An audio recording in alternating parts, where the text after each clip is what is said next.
Tulikivellä olin 13 vuotta. Siellä olin alakkuun, olin hallin puolella siellä ja sitten tuotannon suunnittelijana Merenhoskivellä.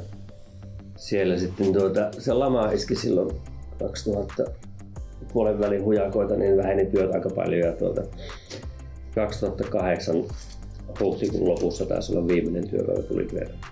Sitten Aikkosen Pertti kyseli kuntaan tuohon terkkarille laattahommiin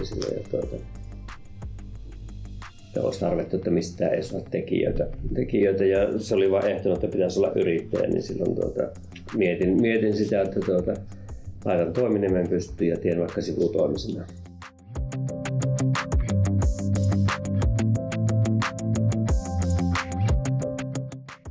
2007 marraskuun 15. päivä on niin virallisesti perustettu. Yksin tein toiminimellä alakkuun aika pitkäänkin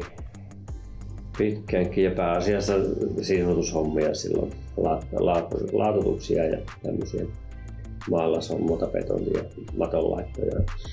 Ja siitä kysyntä pikkuhiljaa on kasvanut ja laajentunut sitten ihan rakennushomman uutta ja vanhaa korjetta.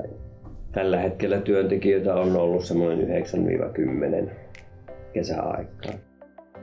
Eli kesäisin itse aika paljon tehnyt betonilattiahommia. Lattianvaluja, holovinvaluja kiertelen ympäri pielistä. Joka päivä sopii johonkin suuntaan lähteä salumaan.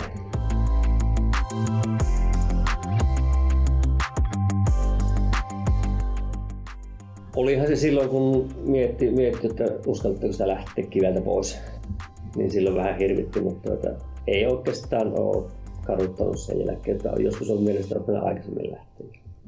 Just ihan mielenkiintoista yrittäjähamma sille, että töitähän se vaatii aika paljon ja kello ei katsoa, mutta tähän on tottunut.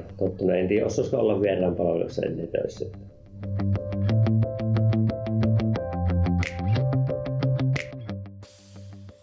No totta kai se on ihan mitenkin minä sanoisin,